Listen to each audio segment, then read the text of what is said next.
It's now time, we can start. Page 28.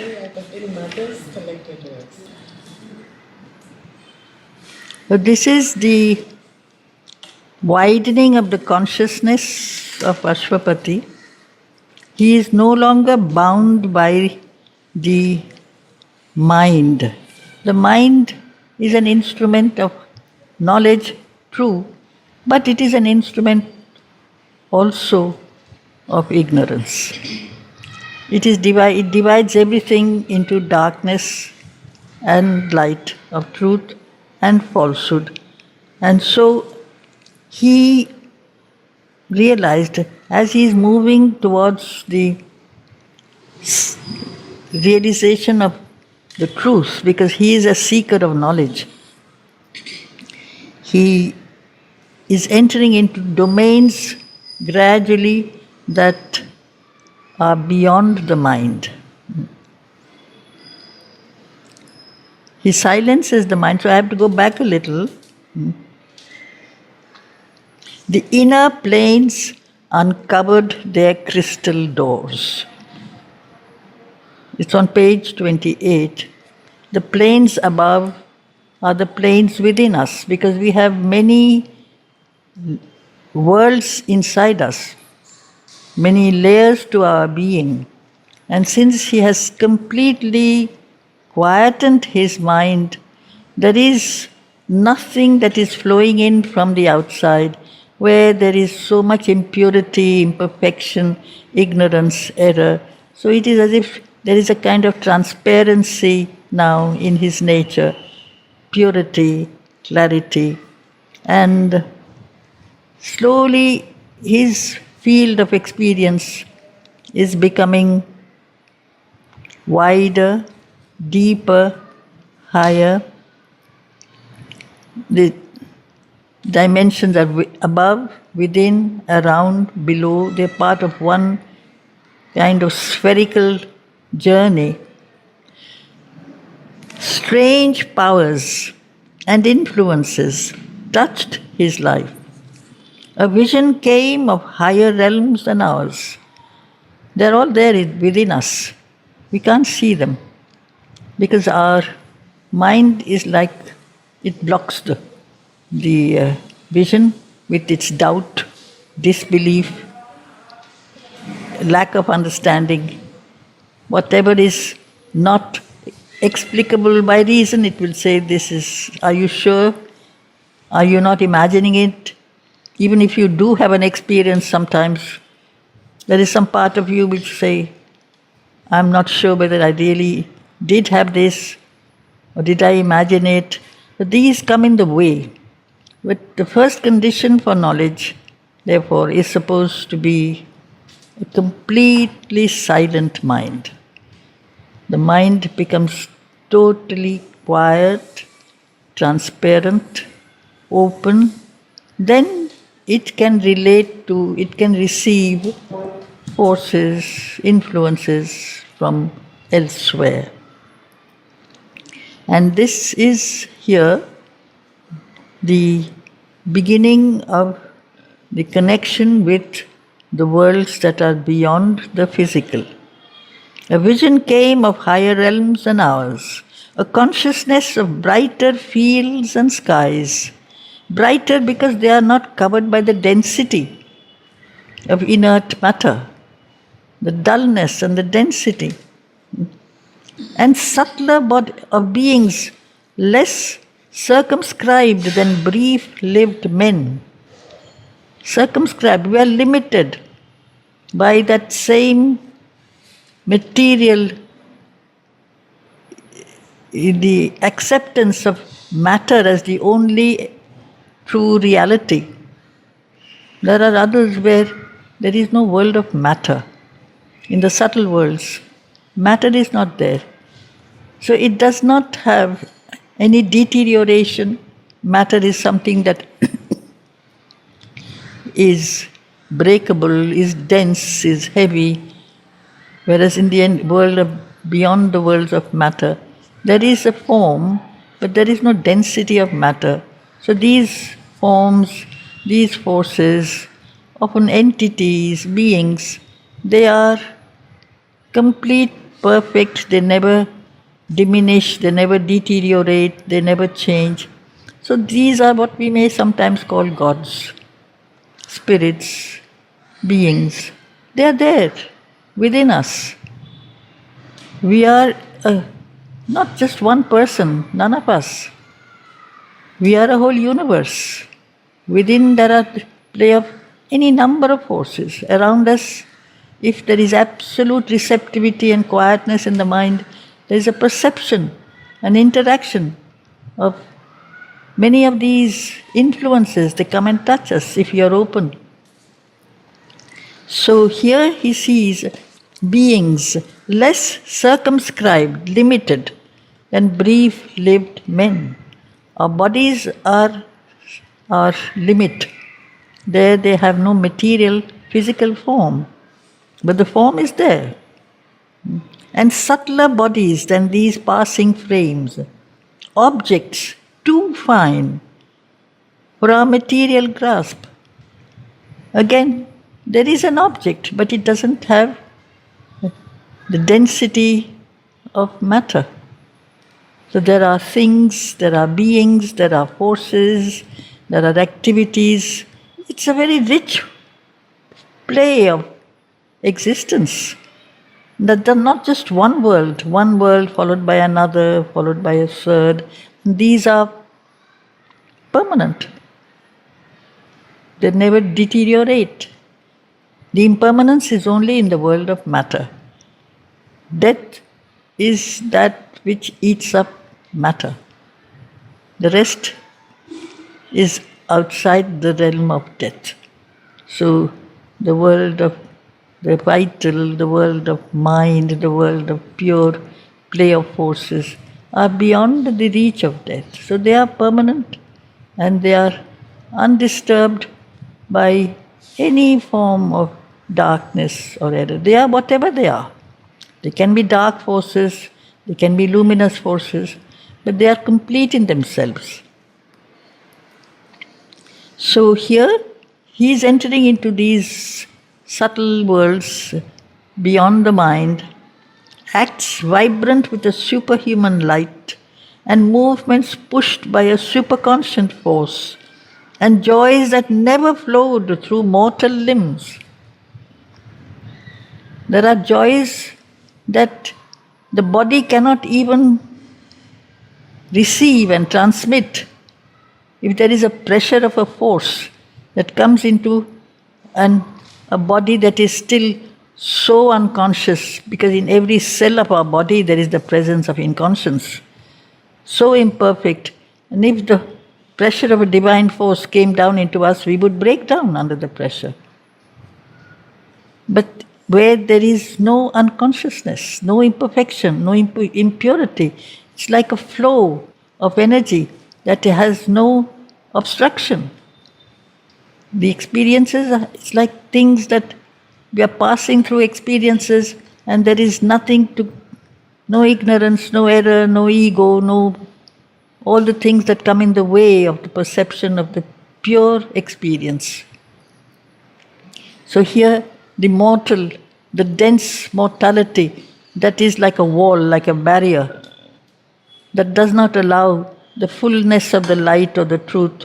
Whatever field it may be, it doesn't always have to be the highest worlds. There are intermediary worlds, and each world has its own dharma, has its own character, but it is complete in itself.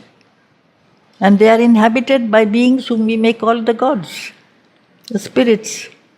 So they are superconscient forces, and lovelier scenes than earth's, and happier lives. It is our sense of incompleteness and incapacity that takes away from us the sense of total happiness. If we are complete, there is no desire, there is no sense of something that is missing. You are absolute. And that is why you may say the world of the gods, they are griefless. Heaven is a place of perfect happiness. it is the opposite for us. But it is simply these planes. They are like heavens. There are many heavens. In fact, Aurobindo has a poem about the other heavens. It's not the supreme highest heaven. There are layers, but each one is an absolute, is perfect and complete in itself. And the sense of something that is imperfect not being there, there's a sense of happiness or joy, a consciousness of beauty and of bliss, a knowledge which became what it perceived, which is the real form of knowledge. You know because you are. Otherwise, I can never know anything as long as I am separate from the object of knowledge, which I am. I cannot know the world. I cannot know another person.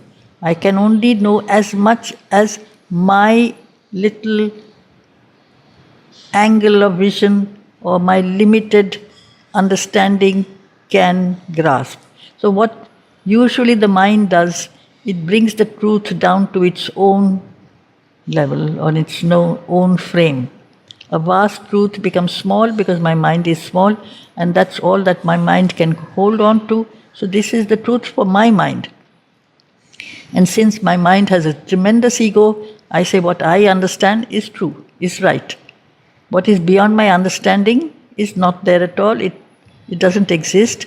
What you're talking is nonsense. This is the conceited reason that speaks. Reason is very conceited. It is an instrument of knowledge, and it is becomes so satisfied with itself that whatever it understands is for it the truth. Whatever is beyond its understanding, it throws away. The moment this is not therefore knowledge, and this is the instrument we use for our learning. So we learn things according to our ability, capacity, our standpoint, and we reduce things to that level.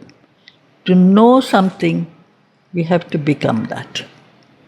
It is knowledge by identity. Only then can I know the truth. If I want to know what God is, I have to become God. Otherwise, I bring God to my own formula of what is God, which is a very small formula, because it has to fit into my notion, my opinion, my requirements. He should be like this. We lay down rules even for him. He should be this, he should be that. He can't hurt you, he can't harm you, he can only bless you. Why should I say what he can't do? He is the all. If he wants, he can hurt and harm and destroy the universe. The universe is his. So this is something that we really have to break out of, these notions of right and wrong, good and bad, which we have created because yes, true, at a certain stage they help us. To help us go ahead with our experience towards a little more light, a little more clarity. But because these notions have helped us up to a point, we start considering them to be the ultimate knowledge. The ultimate knowledge is never based on any standards, any norms. It has to be a complete identification. I have to completely lose myself, like a river loses itself when it falls in the sea. There is no river anymore. Then only does the river become the sea. But then there is no river to say, I have become the sea. So the first thing one has to do is to give up the ego. That is the great barrier. And this is what he has already done. This is why it is the soul's release. The soul in Ashwapati is no longer caged in by the ego. There is no ego. So there is an opening, and his identifying himself with the experiences all beyond, around, above. A knowledge which became what it perceived, replaced the separated sense and heart. Otherwise, we are always, I see you, I am not you. I see you through my ability to see. My ability to see is limited. My ability to understand is still more limited. So my knowledge of you will not be at all anywhere near the truth. This is how we look at the world, look at things. This is the separated sense and heart. I feel according to my capacity to feel. My capacity is also very narrow and small. So good and bad, joy and pain, all these opposites are there as long as we are separated, divided. If we can completely lose ourselves in the all, in the divine, then these terms no longer are needed. And this is how the mind is growing and drew all nature into its embrace. So beautiful. Everything is this consciousness. This consciousness, this knowledge drew all nature into its embrace. Not being selective. For a long time we are selective. And you say, yes, you should accept this, but you should not accept that. But to take in the whole universe, this is one of Mother's, the last New Year message. When you are conscious of the whole world at the same time, then you can become conscious of the divine. This was the New Year message for 1973. 1973, the last New Year message that she gave, this was the message. When you are conscious of the whole world at the same time, then you can become conscious of the divine. This is the supramental consciousness. Well, Ashwapati is not yet at that point, obviously. But this is the beginning of a widening, of a widening, purifying state into purified state into which he is moving. Whenever there is division and separation, we know that we are still in the region of mind. He is moving away from that. The mind leaned out to meet the hidden worlds. Everything is there. Only the world of matter is not there. So these are the different planes, the other earths. There is a sonnet by Aurobindo called The Other Earths, where everything is there. You have a different sky, a different water, or everything, whatever we have on earth is there, except density is not there, and dullness is not there, inertia is not there. So they are perfect and complete in themselves. Air glowed and teemed with marvelous shapes and hues. Air is the field of manifestation. Entering, it connects sky to earth. He's opening a wave, he's moving up from the world of body, earth, to the first thing, the subtle world. And there are forms, beings, marvelous shapes, colors. On the nostrils quivered celestial fragrances. We connect to the world around us through our senses. But the senses are not just physical organs. Behind the organ is the perception. Behind the perception is the consciousness. Behind the consciousness is the spirit. So slowly, when there is absolutely a quiet, calm, opening and contact with the spirit, you enter into the experience of this sukshma, this indriya. These are known as the you might say, subtle senses. It's not the physical organ. As it is, every physical organ has, we have 5, or in India we are told we have 11 sense perceptions. You have 5 senses, sense organs, and 5 equally sense capacities. So you have sight, you have eye, you have sight. You have ear, you have hearing. You have tongue, you have taste. So that in that way you have 10. Plus you have a mind behind, a consciousness or so that makes 11. Now if we can refine, and this is part of education. So one of the first chapters in Sri Aurobindo's book on education is the sense education, development of the senses. You learn to see, not see the obvious, see what is beyond. You learn to touch, not the obvious, what is beyond. Gradually there's a widening, deepening of the perception. Comes only when there is a refining of your consciousness. When the consciousness becomes finer, the perception goes deeper. It sees things that the surface only merely semi-ignorant sense cannot see. We have defective senses, we have incomplete capacities.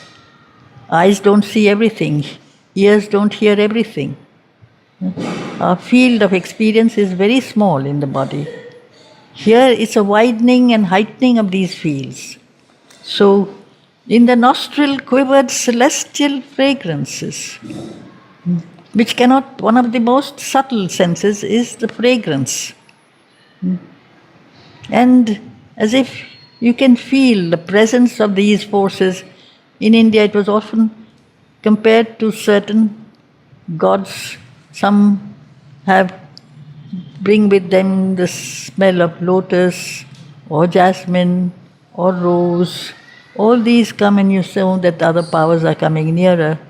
It's a sense of sweetness and harmony that your subtler, more fine, more refined sense can connect with. So this is an expansion of the human ability to reach out to other planes. We can expand our field of experiences without leaving the body. You enter into other worlds. These are part of the occult experiences. This is what he is describing. It's part of occultism, to train the senses, to reach out, because our physical world is not the one and only world. But we use only our physical eyes, so we connect with the physical world. We depend on our physical senses, so we relate to the physical world. But if we can acquire a deeper perception, we don't have to invent, they are there. You can see forces, beings, you can connect with them, you can converse with them. This has been part of not just the spiritual but the occult world. Occult is hidden to our world of ignorance or our nature of ignorance. On the tongue lingered the honey of paradise. We can find the sweetness without having to take a sweet in your mouth. That sense of the delight of existence, the perfecting and the delight of existence through the body, the subtle body, the joys of you can fill your being with the sweetness and the joy and the harmony of the worlds around us, if we are receptive. A channel of universal harmony, hearing, was a stream of magic audience. Audience is also hearing. But these are things that, to some extent, artists and geniuses also are open to. Unknown to themselves, perhaps, they have been selected to be transmitters of other visions, other harmonies, so that not only the rishi, but the genius, he can see something and he can transmit it in a poem or a painting. And then that experience is over for him, he falls back into the ordinary state. So, a channel of universal harmony. Hearing was a stream of magic audience. So that is, you see, the whole universe exists because it is supported by harmony.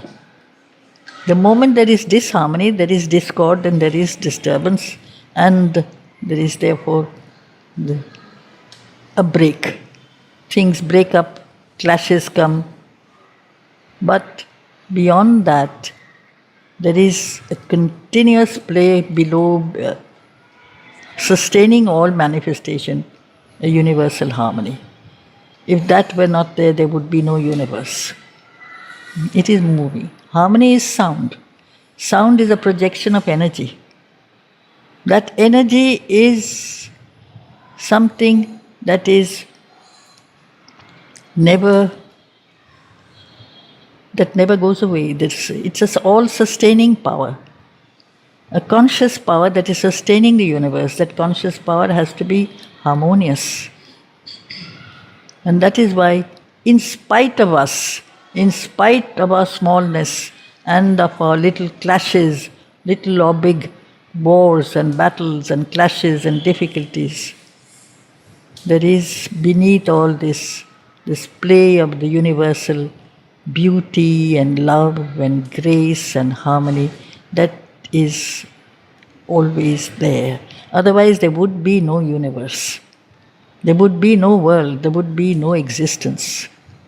I come, I go. Man comes, man goes. Mankind remains. Flowers come, flower goes. Flowers go. Flowering never stops. There is something that goes on in spite of change, in spite of death, in spite of difficulty. That power, that all-sustaining power. And this is the magic that is there. And he felt it. He felt this play of the divine grace and beauty and harmony. That earth, that is to say, this little unconscious physical material life which we call our life, is not open to. But if we come out of this littleness, and especially out of our ignorant ego, we can open up to all these different fields. One of the biggest trainings of the rishis that you can see, that is part of the Vedic culture also. All this is Upanishadic. The experiences that Sri Aurobindo is describing have a certain connection with the ancient Vedanta and the Veda and the Vedanta. And then he has gone beyond, naturally. But they always felt that there are forces. Behind the world of outer manifestation, there is a world of the play of different principles, forces, entities, powers. It is that which is the essential, permanent reality. Not this outer manifestation which is impermanent, which comes and goes, which changes. So there are two things. There are certain things that are constant, and there are on the surface others that are the expressions of change. And this change goes up and goes down. What rises falls, what falls rises. So this is a pattern. This is not straight. So we climb, we fail, but there are other worlds where there is a continuity, there is a perfection. These spirits are always there, these forces are always there. So that is what they saw. They saw the spirit in the sky, the spirit in the fire, the spirit in the water.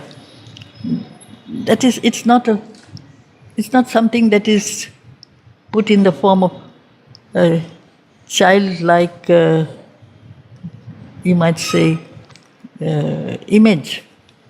There was a vision. The physical universe is more than physical.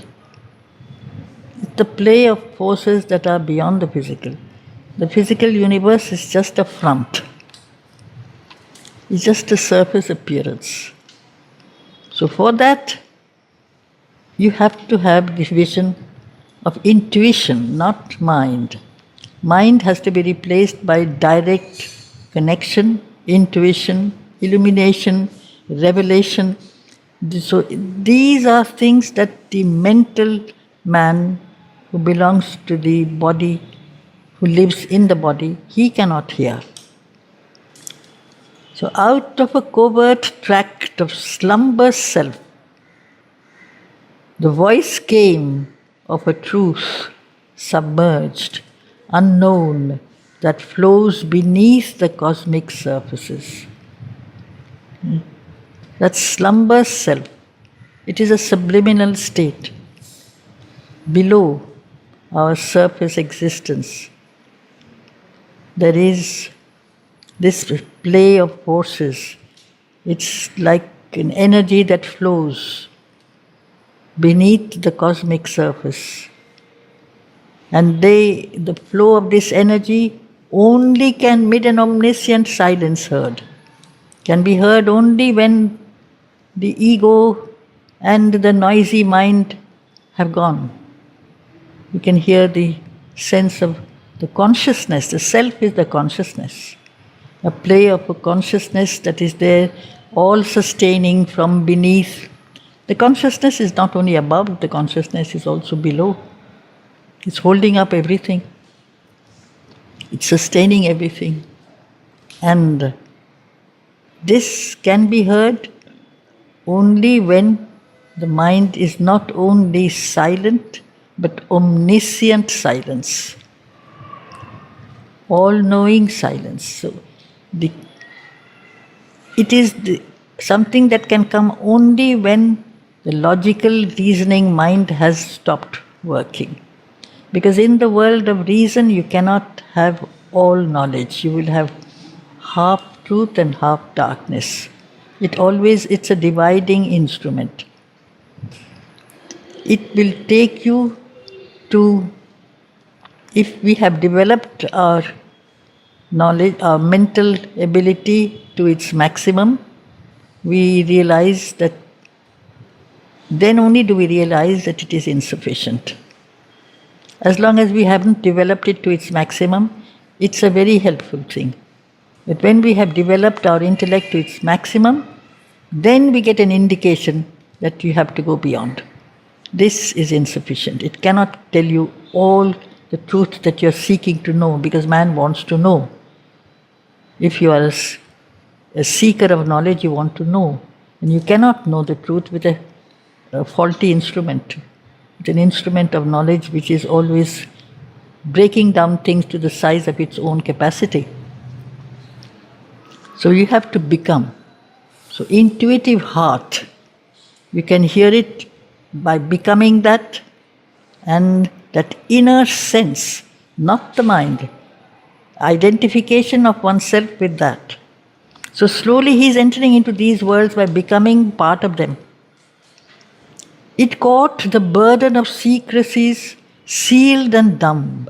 It voiced the unfulfilled demand of earth and the song of promise of unrealized heavens, and all that hides in an omnipotent sleep. The original meaning of burden is significance, meaning. What it bears. Burden is what something bears. A sound bears a significance. It carries a significance. So that is the burden. It is not something that is really bothering you or hurting you. It has changed its meaning in due course. But the original significance of the word burden is what it contains. The sound, when it contains a consciousness, when it contains a truth, it bears that truth. It's not just a sound. So the significance of secrecies that are dumb, not really dumb, they don't speak to you because you can't understand them. There are truths, there are experiences, there are beings, there are all kinds of a whole play of forces to which we are completely closed if we have not prepared ourselves to come out of our little ego and our little ignorance, which is so sure of itself. Ashwapati has broken out of that. And so he comes into the contact of these worlds, and he sees and hears and gets in touch with realities. Until then, they wait. It is as if it is like these beings say, this person is not yet ready for me, I'll stay away from him. Because we are so satisfied with ourselves. Especially if you are intelligent, it's a very dangerous thing after a point. Because you're very sure of yourself. You're satisfied of yourself, with yourself. So they remain quiet. The first thing, therefore, in the yoga of knowledge is shut down the mind. Develop the mind sufficiently and then shut it down. Completely make it quiet. Then only can you hear things that mind cannot understand. Mother has spoken a lot about that sometimes it is a blessing not to be too intelligent. It has, you're more open. You're capable of greater receptivity because your mind is not constantly agitating and trying to explain and trying to understand and trying to prove and doubting and all these things that the mind does. It has been trained to do these. When it is not doing that, it can become a transmitter. It can become something that can receive and then transmit these forces. Otherwise they remain unknown to us, unheard by us, so dumb because they don't seem to speak to us, or we don't have the ability to listen to them. So they don't come near us. It voiced the unfulfilled demand of heaven and the song of promise of unrealized heavens. The demand of earth is bliss, happiness, perfection, immortality, freedom. They remain unfulfilled.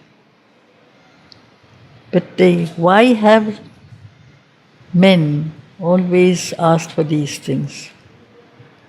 Somewhere, unknowingly perhaps to themselves, men have this yearning for perfection because there is already deep within that presence of the divine, which is the perfect. In each of us, the divine is there. The divine is perfect, complete, and what is perfect and griefless is what we may sometimes call heaven. It is not heaven far away, it is heaven within you. But we can't really experience because between that inmost being within us, which is divine, and our outer nature, there are so many layers of the disturbed vital nature, the complicated mental nature, the subconscious and the unconscious, they with their own characteristics. The subconscious that holds on to its darkness, that does not want to come out of the past, original inertia so easily. All these things are there. So it is as if that inmost seed of perfection stays unmanifest. It is an unfulfilled desire. But yet we always desire this. You cannot desire something that is totally alien to you. You cannot ask for something that you completely don't know nothing about. If I know nothing about something, I cannot ask for it. And man has always asked for perfection and immortality and absolute happiness, which he may call happiness, but which is actually bliss. Because it is already there somewhere. He has not given it a chance to come out and flower and manifest itself. That consciousness has to be allowed to grow, to open. And this is the song of promise. If you allow that to grow, you will have a new world, a new manifestation, a new creation. It is still there in an omnipotent sleep. It is almighty, but it is not come out into an active manifestation unless we are ready to manifest that the truth will remain hidden. So that is also part of the prayer that Mother gave to the students, that we be ready to receive them. That preparation that has to be made. It's not enough to say that we are the children of the divine. Do we know that? There is the divine present in us, but we don't have any connection with that knowledge. It is simply a statement. But if I can recognize it, I realize that there are powers inside me. But it is not my powers, this is His. My being has to be completely silent, free of ego, free of my attachment to myself. I'm very attached to myself. That has to go. And then that inmost being that remains always until then dormant can find an occasion, a chance to come out into the open. So this is the soul that is released from its cage. That is the CANTO.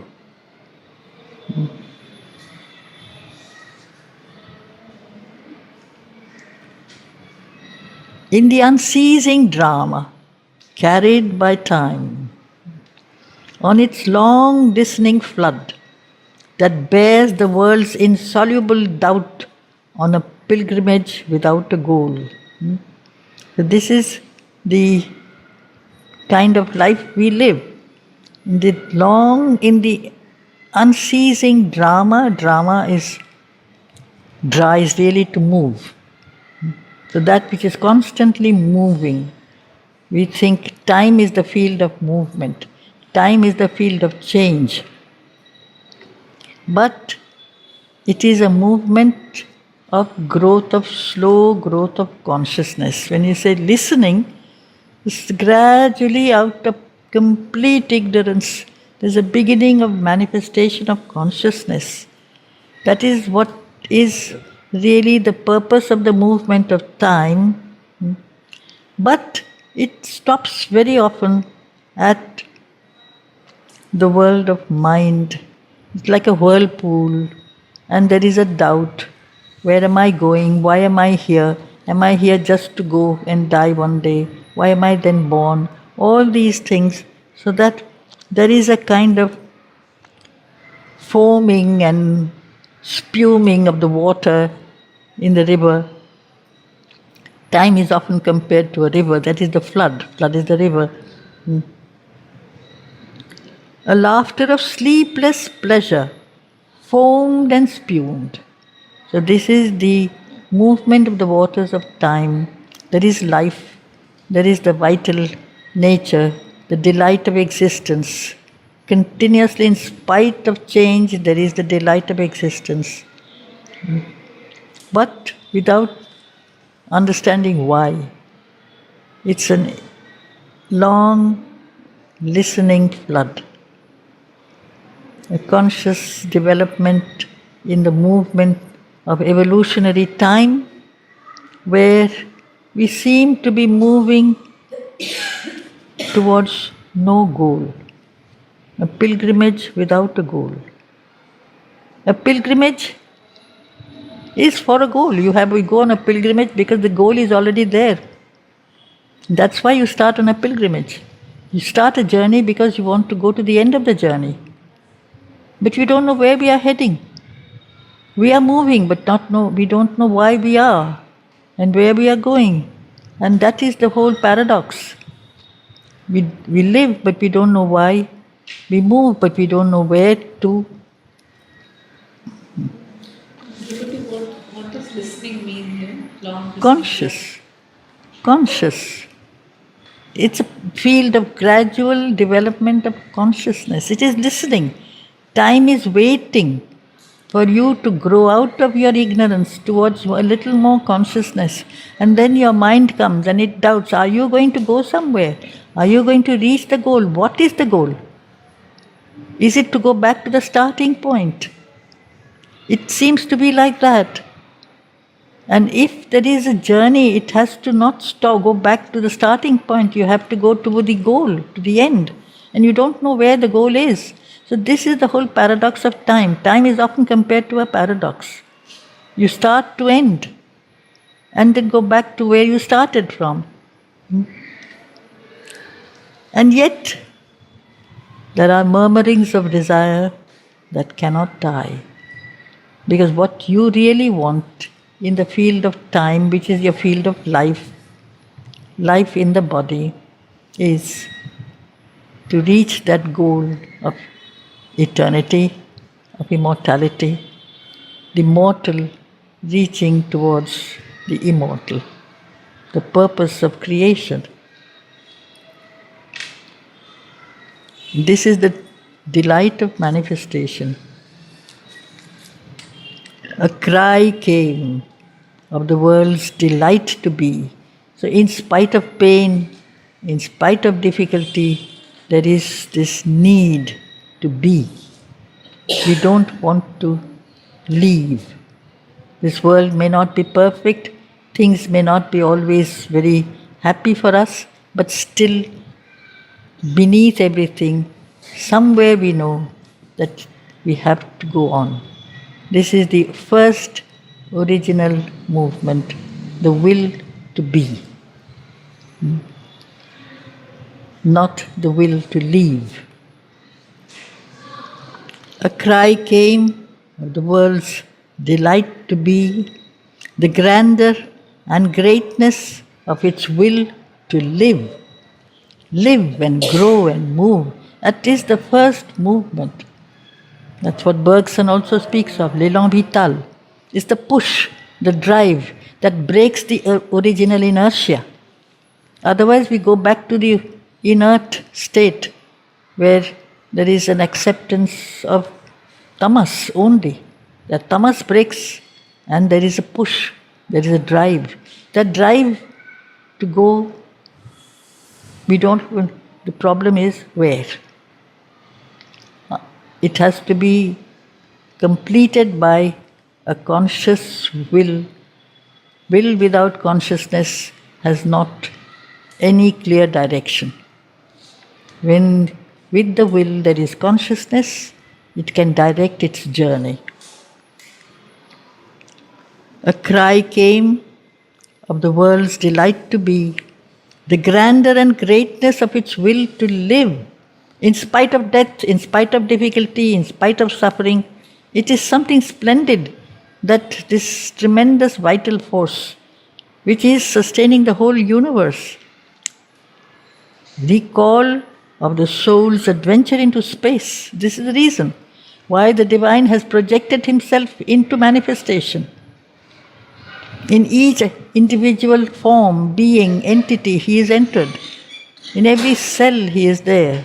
The soul's adventure. It will not be a straightforward movement. Adventure means there will be difficulties. It has to pass through experiences. And through these things, slowly it enriches itself. Moves into wider and wider fields. And this is what Ashwapati is doing. Realizing the whole complex infinitude of manifestation. A traveler through the magic centuries, this is the soul, and beings labor in matter's universe, how consciousness has to struggle out of ignorance, the whole long journey of breaking out of the original unconscious, then moving into the world of matter, breaking out of the world of matter, pushing into the world of life, consciousness moving out of the world of life into the world of mind. So this, you can say that continuous, almost obstinate need to move on. And it's only when you reach the mind that you know that it is not yet over. The journey is not over, because there's the final Absolute joy and absolute truth and absolute knowledge and absolute life is not yet mine. Absolutes don't belong to the mind. Completeness and perfection don't belong to the mind. So that's when you realize, when you reach the absolute edge of the mind, you realize it has to go somewhere beyond. You have to cross that barrier.